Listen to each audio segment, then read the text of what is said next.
네. 그 광주 북구가 정준호 후보의 전화방 논란이 경선 결과에는 좀 영향을 미치지 않았다고 보시는지 궁금하고, 그 오전에 윤리감찰단 이야기 하셨는데 대략 어떤 내용으로 좀 보고를 받으셨나요? 네, 우리 더불어민주당은 1년 전에 정해진 당헌 당규 시스템에 따라서 공정하게 투명하게 경선을 통해서 후보를 정해오고 있습니다. 다만 이 경선 과정에서 일부 후보들이 이의를 제기하기도 하고, 또 후보 또는 후보의 주변 사람들, 지지자들이 규칙을 어기는 그런 경우도 가끔씩은 발생합니다. 말씀드린 것처럼 선거 결과에 영향을 미치는 경선 위반에 대해서는 일정한 책임을 물을 수밖에 없는 상황이고, 그 위반 행위로 결과에 영향이 있었다, 결과가 번복될 수도 있었다라고 하면 그 점을 우리가 최종 결정에 반영하고 있습니다. 광주 북구 문제는 여전히 이견들이 있습니다. 첫 번째로 과연 그 선거 경선 과정에서 위반 행위가 있었느냐, 또 있었다면 그게 후보가 책임질 일이냐, 세 번째, 그게 결과에 영향을 미쳤느냐, 또 결과에 영향을 미쳤다면 그렇다면 새로운 후보는 또 어떻게 정할 것이냐, 매우 복잡한 문제가 있습니다. 오늘 밤에는 공천 문제를 다 최종적으로 남아있는 문제를 정리해야 됩니다. 그리고 강북을인가요? 강북을 지역에 지금 전 당원 투표가 지금 이루어지고 있습니다. 투표율이 매우 높아서 서버가 지금 증설했음에도 불구하고 혹시 다운되지 않을까 걱정하면서 이렇게 순차적으로 나눠서 투표를 진행하고 있는데, 투표율은 통상의 경우보다는 매우 높아서 6시 마감 시간이 되면 이제 1시간 20분 정도 남았는데 사상 최대의 투표율을 기록하지 않을까 그렇게 생각이 됩니다. 그 결과까지 합쳐서 공천 문제는 오늘 밤 안으로 매듭 짓도록 하겠습니다. 고민할 것이 참 많은 어려운 과정이긴 하지만 우리 국민 여러분께서 과정에서는 변화를 위한 몸부림과 진통이 있을 수밖에 없다라는 점, 또 그 결과로 우리 민주당의 공천은 정말로 투명하고 훌륭한 인재들이, 경쟁력 있는 후보들이 공정하게 선발되었다라는 점을 아시게 될 것입니다. 국민의힘 공천 과정을 여러분도 보고 계시지만 소위 측근 공천, 택관 공천, 또 부동산 투기 공천, 그 동네는 부동산 투기 잘하면 공천 받는 것 같아요.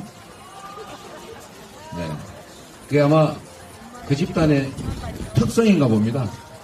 부동산 투기 잘하면 인정받는, 부동산 투기 잘하면 공천받는 그런 당이라고 보여지는데, 이 점에 대해서는 우리 국민들께서 판단하실 것입니다. 또 대한민국 국민이 맞나? 라고 정체성이 의심되는 발언을 함부로 한 친일 공천, 이런 것도 상당히 많이 이루어지고 있습니다. 5.18을 폄훼하고 또 제주 4.3 사건을, 그 억울한 일들을 음해하는, 역사적으로 왜곡하는 그런 발언을 막말을 해도 공천을 하고 있습니다. 이런 점들을 우리 국민들께서 이번 선거에서 심판하실 것입니다. 과연 누가 국민을 위해서 일할 정당이고 누가 과연 국민을 위해 충직한 일꾼이 될 수 있는가라는 점을 심판하실 것입니다. 그리고 또 근본적으로는 결국 우리 국민들 입장에서 이 나라 주인으로서 어떤 정치 집단이 과연 국민을 위해서 일을 했는가, 국민을 존중했는가 라고 하는 것을 이번에 심판하게 된다는 말씀을 드립니다. 네, 또 네. 또 최부영제로 합니다. 대표님께서 지금 지원 유세 다닌 게 지난 4일부터니까 이제 보름이 됐거든요. 그리고 지금 수도권 같은 경우는 4일째 유세를 다니고 계시는데요. 처음에 대표님께서 지원 유세를 4일에 시작할 때는 민주당이 다소 좀 분위기가 좀 지지율이 낮은 경향이 있었고, 근데 지금은 좀 반전해서 국민의힘이 좀 열세인 상황이고요. 다만 비례정당 같은 경우는 아직도 조국 신당이 더 높은 상황이거든요. 대표님께서 지금 보름 정도 그 지원 유세를 다니시면서 보시는 국면이라든지 전국 상황이라든지 그런 민심 동향은 어떻게 느끼는지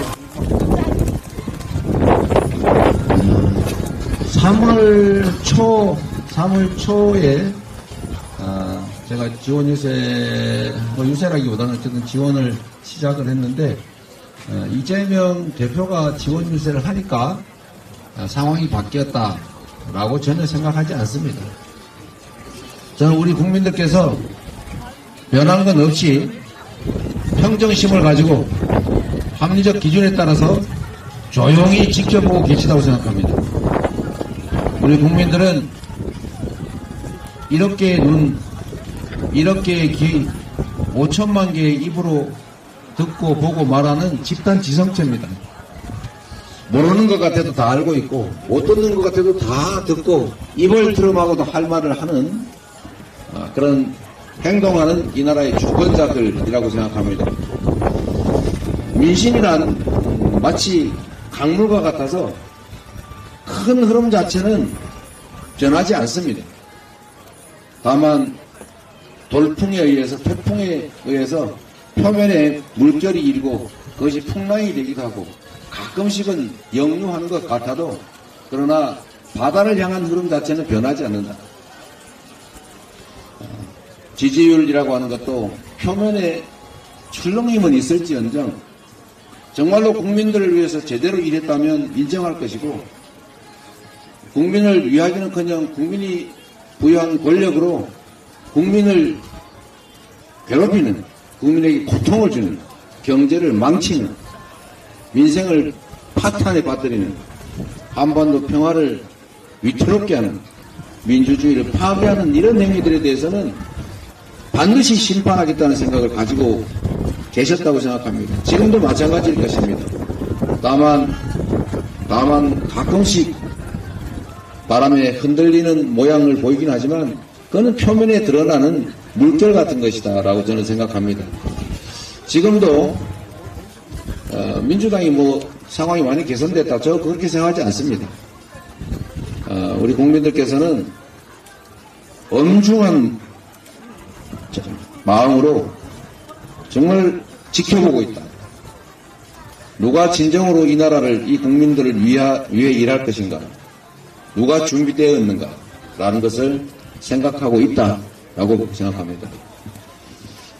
저는 민주당이 상황이 개선됐다 그러면서 지금 여당 측이 전에는 얼마 전까지는 170석 하느니 이렇게 얘기하다 갑자기 태도를 돌변해가지고 100석도 못할 것 같다, 90석 걱정된다, 이거 엄살 작전이라고 생각합니다. 보수의 결집을 노린 엄살이라고 보고, 또 우리도 결코 그 엄살에 속으면 안 된다. 낮은 자세로 반드시 일당을 민주당 해야 한다. 그래야 저들의 정말 독선과 일방 독주, 파행을 막을 수가 있다. 퇴행을 막을 수 있다. 이렇게 생각합니다. 그리고 만약에 그들이 과반 의석을 차지하는 날에 국가 법, 제도, 시스템까지 바꿀 수 있는 권력을 가졌을 경우에 과연 어떤 일이 벌어질까를 생각해보면 잠을 잘 수가 없습니다.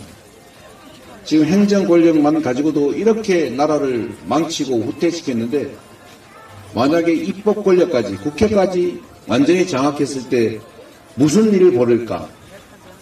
어떤 변화를 만들어낼까? 회복시키기 어려운 제도적 변화, 시스템의 파괴와 붕괴까지 일어날 수 있다라는 생각 때문에 정말로 잠을 잘 수가 없습니다. 절박한 마음으로 과반수 의석을 우리가 해야 되지만 그것도 지금 녹록지 않기 때문에 최소한 일당을 할 수 있도록, 그리고 조금만 더 힘을 주셔서 정말 이 나라가 위기라는 걸 생각해 주시고 우리 더불어민주당의 절박함을 이해해 주시고, 그래서 150석에 단 한 석만 더해서 151석을 할 수 있도록 도와주시기를 요청드리는 것입니다.